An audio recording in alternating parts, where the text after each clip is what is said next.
Et merci à Polycloud pour l'organisation et pour avoir accepté le talk.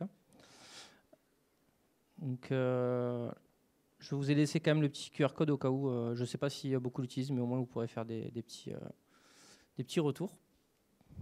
Donc on va parler du cloud, on va parler du cloud public, en gros Azure, Google, etc. Je ne sais pas si on n'est pas hyper nombreux, mais je ne sais pas s'il y en a beaucoup d'entre vous qui ont beaucoup bossé sur du cloud, vraiment qui ont mis en place. Je ne sais pas, vous pouvez lever la main s'il y en a. Bon, il n'y en a pas tant que ça qui ont mis en place, donc c'est bien, ça va vous servir.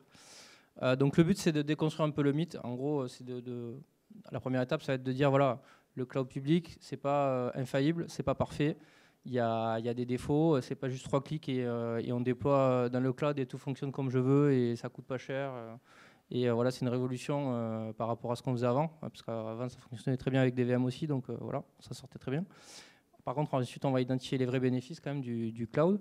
Il y en a, ils sont nombreux, ils sont réalistes, il n'y a pas de piège là-dessus. On va parler des coûts, c'est un des aspects que je juge en tout cas le plus important, le côté FinOps, qui est souvent négligé, qui est mal compris. Et enfin, on va parler un petit peu de pragmatisme, d'une feuille de route quand en général, voilà, c'est plus adapté à des projets qui se lanceraient, des startups ou des choses comme ça, mais c'est aussi applicable à des projets en place. C'est plus quand vous ajoutez quelque chose, voilà, prenez du recul, etc.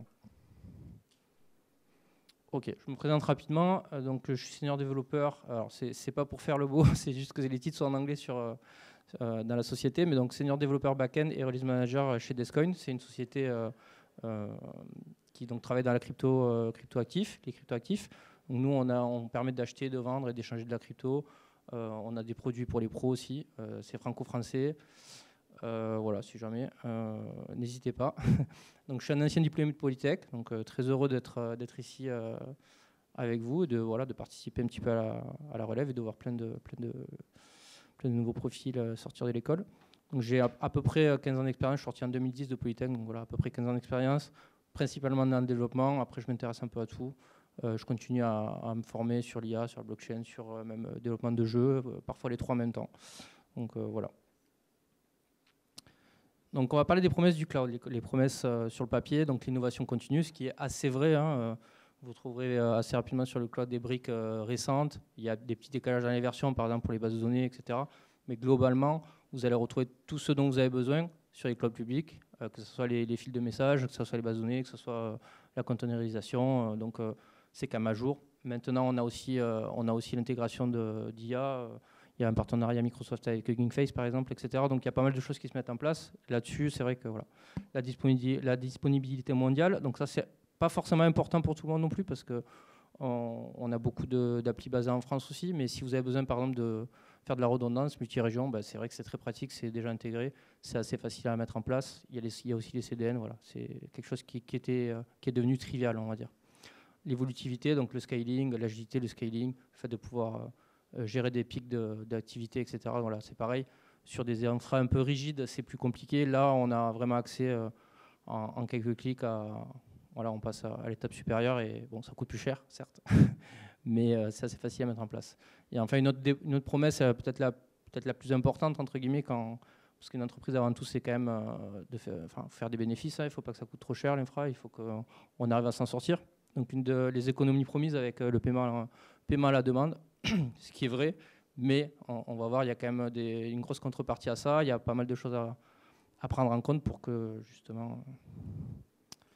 Donc, la réalité du terrain...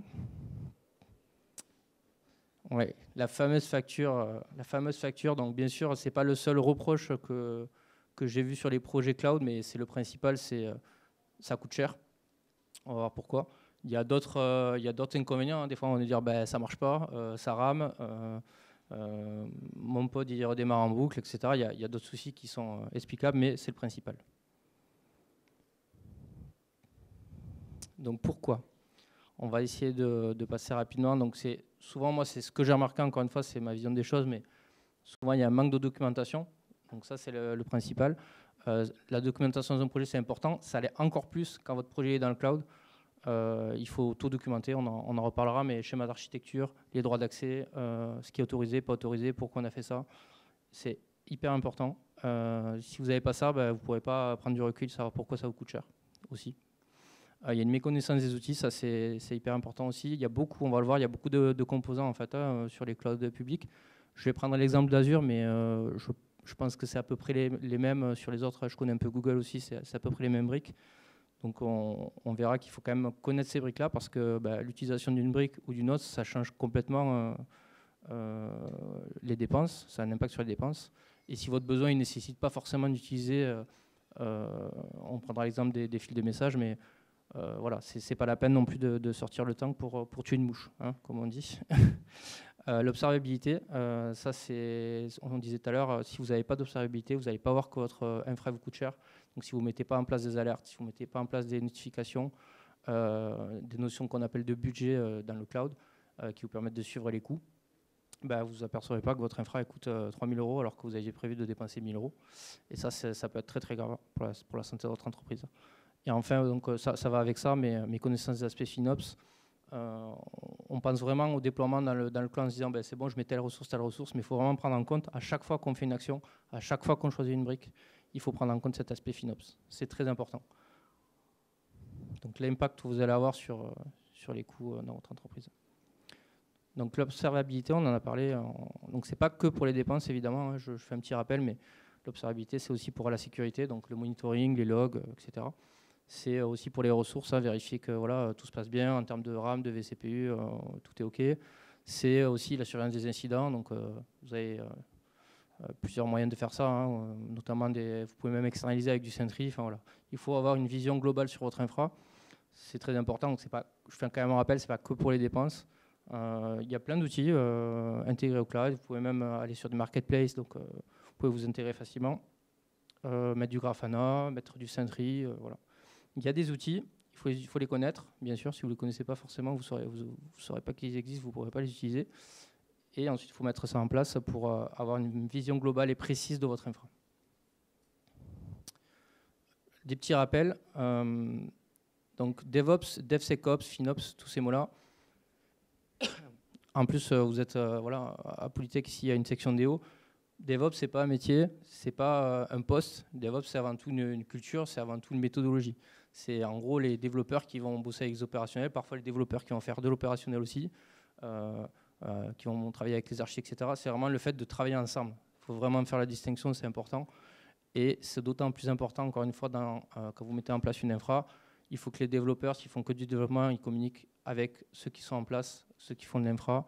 Si ceux qui font de l'infra, il faut qu'ils communiquent avec les autres personnes avec qui font de l'infra, etc. DevSecOps, c'est juste pour rappeler qu'on évolue aussi parce que le cloud maintenant intègre la sécurité.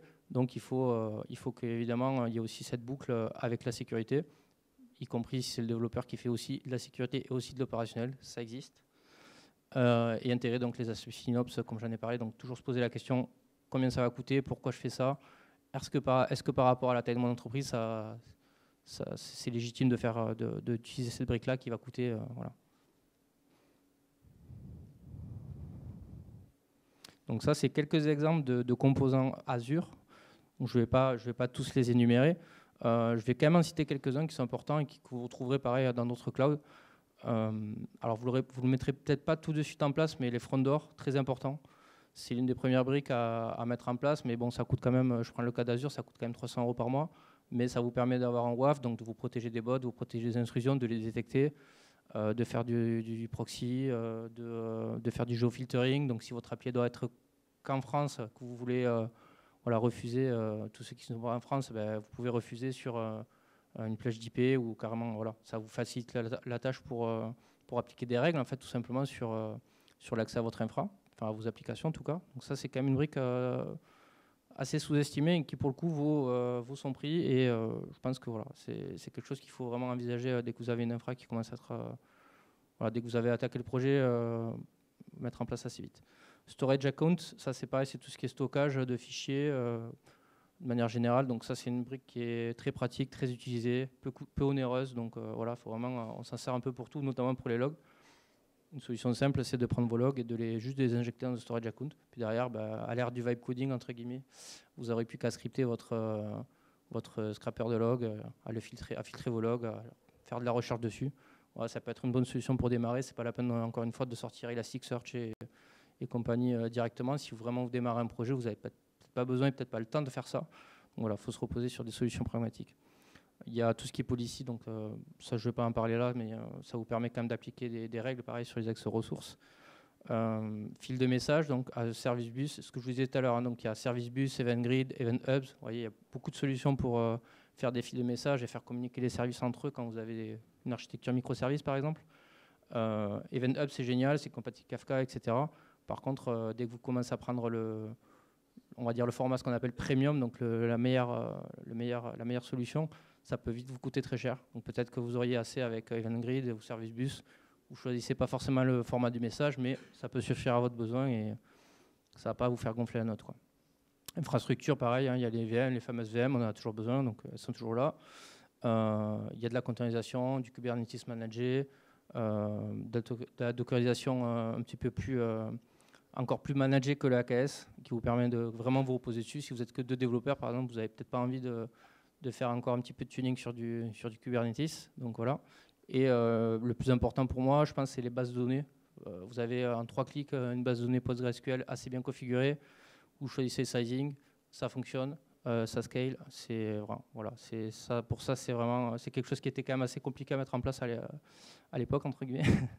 Et là-dessus, on s'y retrouve assez vite, même en termes de coût. Pareil pour Cosmos DB, j'en parlais tout à l'heure, mais voilà, ou les caches Redis. C'est des briques voilà, que vous mettez en place très rapidement et qui sont très pratiques. Je regarde s'il y en a d'autres qui sont vraiment intéressantes. Azure DevOps, c'est juste pour dire voilà, tout ce qui est CI/CD, évidemment, c'est intégré. Hein. Donc tout ça, vous n'avez pas besoin de vous en occuper, de mettre en place des choses trop compliquées. Si vous avez vraiment envie de vous reposer complètement sur le provider, vous pouvez même jusqu'à utiliser la CI/CD au lieu de passer par GitHub Action, par exemple. Donc je parlais de pragmatisme tout à l'heure. Il faut prendre du recul quand vous faites des choix, notamment des choix d'architecture. Alors attention, je ne dis pas que le monolithe modulaire, c'est forcément la meilleure solution. C'était juste pour vous proposer deux types d'architecture de projet. Souvent, voilà, il y a eu une espèce de hype aussi autour du microservice, alors que parfois, voilà, quand on démarre un projet, c'est peut-être mieux de ne pas trop découper, parce qu'encore une fois, ça va avoir un impact sur votre infrastructure. Ça veut dire quoi? Ça veut dire que vous allez peut-être déployer 20 services, 20 microservices, là où vous auriez déployé un seul gros service monolithe qui est bien découpé fonctionnellement, qui va vous coûter pour le coup beaucoup moins cher. Donc encore une fois, cet aspect FinOps, pragmatisme, c'est plus facile de découper après coup, une fois que vous êtes aperçu que vous avez besoin de scale, de faire un peu plus d'affiner le scaling sur telle ou telle partie, ou de sortir telle ou telle partie, ça ne vous empêche pas de le découper fonctionnellement, ça ne vous empêche pas de faire communiquer, même via une file de messages, certaines parties d'une même application, d'un même service, mais ça vous permet surtout de le découper au moment quand vous en aurez besoin. Donc c'est un petit peu alarmiste, j'ai mis mauvais choix, grave conséquence, c'est encore une fois, une fois que c'est fait, que c'est en prod, les migrations vers d'autres composants peuvent être complexes, ça peut avoir un impact sur le coût. Voilà. Pareil pour les applications, donc ça c'est le AKS versus Azure Container Apps, comme je disais, soit vous prenez du full managé avec Container Apps, soit vous avez du AKS qui est managé certes, mais qui a encore un peu de tuning, donc voilà. Et enfin, donc ça, je ne sais pas si vous connaissez tous, mais grosso modo, quand vous faites du cloud, on va vous suggérer, c'est la bonne pratique, entre guillemets, l'état de l'art, c'est hub and spoke. Vous avez une colonne vertébrale avec la front door, avec d'autres, le firewall, etc., des VNets qui communiquent ou pas entre eux. Et ensuite, on fait du peering entre les VNets. Sauf que voilà, comme je le mets sur l'image, 800 rôles firewall, 200 rôles bastion, des coûts de peering. Si votre projet il vous rapporte 2000 € par mois, voilà, ça devient compliqué. Par contre, évidemment, dans un grand groupe, si votre infra elle coûte 50 000 € par mois, c'est forcément moins gênant de payer 800 € le firewall, qui est une brique certes très, très intéressante et très utile. Et cette topologie d'ailleurs est effectivement la bonne pratique. Mais voilà, faites attention, c'est pas là. Enfin, encore une fois, c'est comme dans le développement, il ne faut pas partir dans des états de l'art, des folies furieuses si vous n'en avez pas besoin, quoi. Petit à petit.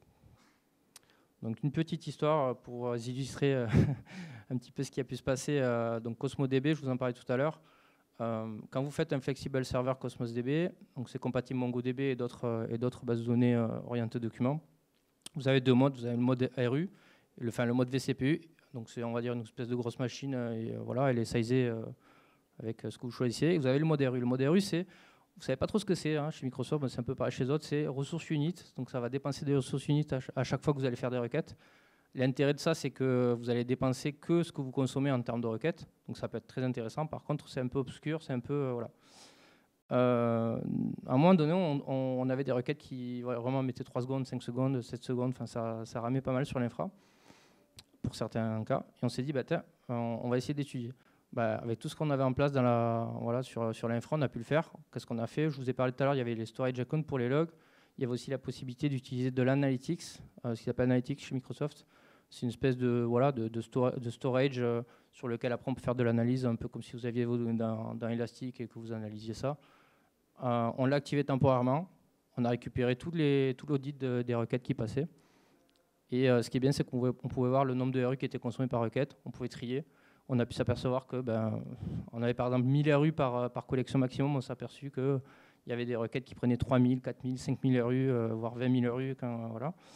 Ce qui se passe dans ce cas-là, c'est quoi? C'est pas que ça marche pas, c'est que ça va le mettre en attente et ça va attendre que les RU par seconde soient de nouveau actifs. Donc je vous laisse imaginer la latence. Donc c'est pas terrible, mais avec voilà, on a été pragmatique, on a mis en place un Analytics qui certes peut coûter cher, mais si vous le faites de manière ponctuelle, c'est bon. Donc je reviens un petit peu sur la documentation hein, assez rapidement, mais documentation globale des projets, bon ça tout le monde doit vous dire, même si c'est l'une des choses qui manque le plus dans les projets. Encore une fois, comme je vous disais, schéma d'archi, très très important, savoir tous les composants que vous avez. Encore une fois, c'est pareil, quand j'ai repris une archi au pied levé il n'y a pas si longtemps, je me suis aperçu, ça, pourquoi c'est là ça sert à rien, j'ai l'impression que ça ne sert à rien. Est-ce que je le supprime? Si on le supprime, on prend le risque de. Si on n'a pas la doc, risque. Convention de nommage, ça c'est hyper important aussi. Il faut préfixer, il faut utiliser toujours des conventions de nommage par ressource groupe, par exemple si c'est du front, si c'est du back, si c'est des bases de données, si fonctionnellement ça va ensemble. Alors, voilà, trouvez vos conventions, mais en tout cas c'est hyper important pour vous y retrouver dans votre archi. Et notamment après dans vos schémas d'architecture, ça sera plus clair. Et vous avez la possibilité d'utiliser des tags, donc ça c'est optionnel, hein, vous pouvez ne pas l'utiliser, mais quand vous créez une ressource, quand vous créez un composant, vous pouvez donner un tag. Donc ça vous permet après de les regrouper. Par exemple, si tous vos composants base de données, vous mettez database, vous savez que tous les tags, tout ce qui est tag database, voilà, vous y retrouvez, c'est quand même assez pratique. Pareil pour le front, le back. Voilà. Donc deuxième petite histoire qui concerne la documentation, mais que je pense qui est quand même assez intéressante. Donc pareil, je vous disais, j'avais récupéré une infra, on avait un architecte. Pour X raisons, il est parti. La documentation n'était pas assez fournie. La faute à qui, j'ai envie de dire, on s'en fiche. Mais en tout cas, ce qui s'est passé, c'est qu'on a récupéré l'infra, on a regardé comment c'était fait, on a essayé d'identifier les briques importantes, etc., etc. Bon, évidemment, quand on arrive comme ça, on n'a pas tout identifié, on n'a pas tout compris de suite, jusqu'au jour où on s'est aperçu que la facture du mois, là, c'est bizarre, ça fait un peu cher. Qu'est-ce qui s'est passé en fait? Donc je vous ai expliqué tout à l'heure qu'il y avait le storage account qui récupérait les logs. Nos apps, on avait des microservices qui envoyaient les logs dans un storage account, ce qui est largement suffisant pour le besoin initial. Ça coûte pas cher, pas de souci. Sauf que ces logs, ils étaient doublés. Il y avait 2 stratégies de logs. Il y avait le storage account et ça allait aussi dans l'analytique.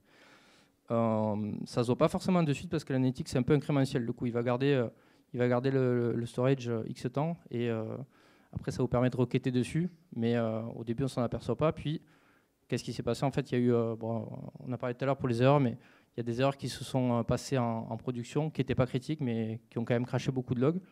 En gros, ça a fait un pic. L'analytique, il a injecté, hein, il a fait son boulot. On se retrouve avec une facture assez importante. Ça illustre bien que la documentation est importante. Même si, évidemment, c'était très nul d'avoir fait ça au départ, mais en attendant, voilà. Donc, il y a aussi de réels bénéfices. Je vais vous les montrer ici rapidement. Donc, la sécurité, j'en ai parlé. Je vais détailler un peu plus. La conformité et la gouvernance, ça, c'est très important aussi, notamment dans notre domaine à nous. La conformité, c'est très important, que ce soit ISO 27001 ou d'autres règles de conformité. Tout ce qui est cloud public va vous aider globalement à mettre ça en place avec des recommandations. Telle ressource, elle est trop ouverte, il y a trop de personnes qui peuvent utiliser cette ressource, il y a trop de droits d'admin, enfin il y a trop d'admins globaux sur telle ou telle subscription. Voilà, c'est des exemples, on va dire, simples, mais voilà, ça va vous guider et ça va vous cocher les cases. Donc après, à la fin, vous pouvez vous dire, ben, là, je suis à peu près ISO 27001. Si vous passez un audit, ben, voilà. Je reprends donc ces petits bénéfices et ces petits risques ici. Scalabilité, on en a parlé. Hein. Le gros avantage, c'est la flexibilité au niveau du scaling. Vous avez besoin de vCPU, 2 pods, 3 pods, 4 pods. Ben, c'est très facile à faire. La sécurité, donc, c'est pas que ce que je vous disais tout à l'heure, c'est aussi, par exemple, si on prend Microsoft, quand vous onboardez des employés, vous mettez dans tout ce qui est Microsoft Intra, donc identité Microsoft, vous donnez des droits, vous avez une gestion fine des droits. Ça veut dire quoi? Ça veut dire que déjà, vous savez que telle ou telle personne n'a accès qu'à telle ou telle ressource, mais surtout, si la personne quitte l'entreprise, et que notamment dans notre secteur, c'est quand même important de pouvoir bloquer rapidement quelqu'un, ben, vous avez juste à le sortir de votre infra ou bloquer l'utilisateur, et c'est terminé. Il n'a plus accès à rien, il n'a plus accès au mail, il n'a plus accès aux ressources. Voilà, c'est centralisé. Ça, c'est très, très important, c'est très sous-estimé. Parce que si vous oubliez un seul accès, vous vous rendez compte du risque, hein, vous tombez sur un employé malveillant. Malheureusement, ça existe. Donc ça, c'est vraiment un des avantages vraiment importants, quoi. Je l'ai dit, les services managés, hein, tout ce qui est SQL, Cosmos, voilà, on gagne un temps fou là-dessus et on peut directement se concentrer sur la valeur qu'on va apporter au projet. La haute disponibilité, la redondance, les sauvegardes. Par exemple, pour MySQL, Postgres, ça va être tous les matins. Sur du Cosmos, vous pouvez même revenir à la seconde près sur un snapshot. Donc, c'est quand même assez incroyable. Voilà. Après, il y a des petits risques, évidemment, la dépendance du fournisseur. Hein, quand vous êtes chez l'un ou chez l'autre, si vous voulez passer sur du on-premise, vous voulez migrer chez OVH, par exemple, aussi, bah, ça va être plus compliqué. Il faudra mettre ça en place. Voilà, on est quand même bien embêté quand on veut faire de l'hybride, par exemple, ça demande aussi pas mal de boulot, quoi. Donc, puis on est dépendant aussi de leurs briques et de leur infra, quoi. Risque financier, hein, si on ne fait pas attention, je vous l'ai dit, les coûts explosent très très vite, vraiment très vite. Donc faites attention à ça. Il y a des risques de sécurité aussi parce que j'en ai parlé, la sécurité, il y a aussi le côté, donc ce que je vous ai dit pour les identités, il y a aussi Defender, par exemple, chez Microsoft qui est intégré. Ça veut dire quoi? Ça veut dire que votre storage account il est protégé. Quand vous mettez des fichiers, ça va être scanné, etc. S'il y a des tentatives d'intrusion, vous serez contacté, vous aurez des notifs si vous les avez mis en place, évidemment. Mais par contre, vous vous reposez sur quelque chose, sur un outil. Donc ça veut dire que s'il y a un trou dans la raquette dans cet outil et que vous n'avez pas mis d'autres outils en place, ben, vous êtes quand même... voilà. Il faut faire attention, il ne faut pas non plus trop se reposer sur ces outils-là. Il faut quand même avoir du recul. Si vous sentez que vous avez besoin de plus, peut-être rajouter une couche supplémentaire. Donc là, je vous mets quelques compléments donc de bonnes pratiques, on va dire, et un petit volet un petit peu plus détaillé pour la sécu. Donc très important dans les bonnes pratiques, si vous voulez optimiser un petit peu le côté FinOps. Déjà, la première chose, c'est d'avoir un environnement de recettes à la volée. Alors, on en parlait tout à l'heure, hein, tout ce que vous mettez sur le cloud, c'est payant. Mais si vous le détruisez, ça ne vous coûte plus rien. Donc, c'est quoi l'intérêt de faire ça avec du Terraform ou autre, ou Ansible, enfin, vous connaissez, je pense, pour ceux qui font de l'opérationnel. Vous allez créer un environnement à la volée, vous allez faire votre recette sur telle ou telle version de votre appli, pour faire une belle recette isoprod, sauf le diff de vos modifications. Et dès que c'est terminé, 2-3 heures après, pouf, vous détruisez l'environnement. Et voilà, c'est parfait, quoi. Ça vous a pris 2 heures, l'environnement est détruit, ça ne vous coûte plus rien. Dans le même esprit, l'arrêt du développement, de l'environnement de développement, vous avez un environnement de dev qui doit être toujours disponible pour les développeurs pendant la journée. Bon, pendant le week-end, logiquement non, mais on va dire qu'il y aura peut-être des phases où vous aurez besoin de l'activer aussi pendant le week-end. Mais en tout cas, il faut que vous désactivez cet environnement les nuits et les week-ends, encore une fois pour économiser, puisque s'il n'est plus utilisé, il ne vous coûte plus rien. Même esprit, instance spot. Vous avez des VM, vous aurez forcément des VM dans votre infra, enfin, généralement c'est le cas. Vous avez la possibilité de prendre ce qu'on appelle du spot. Il faut savoir qu'il y a une VM elle est reliée à un disque dur. Vous prenez un petit SSD. Spot, ça veut dire quoi? Ça veut dire que si Microsoft a besoin de l'allocation de votre VM à un instant T, il peut vous la dégager. Ça ne veut pas dire que vous perdez tout. Ça veut juste dire qu'à un moment donné, il faudra peut-être refaire start sur la VM. On va vous réallouer un espace, entre guillemets, mais vous n'aurez rien perdu parce que tout ce qui se passe, ça se passe sur le disque dur. C'est juste que si vous pouvez éviter d'avoir une VM qui est allumée tout le temps, qui est utilisée tout le temps, vous pouvez vous permettre de redémarrer cette VM parce que vous n'en avez pas besoin tout le temps. Vous prenez du spot, ça vous coûte 70 à 90% du prix en moins, donc c'est vraiment intéressant. J'ai parlé de la sécurité, je vais en reparler encore, mais voilà, toujours intégrer, faire du shift left, ça veut dire quoi? Ça veut dire intégrer la sécurité vraiment en amont, dès que vous faites du dev, vous intégrez des checks sécurité, même dans les CI.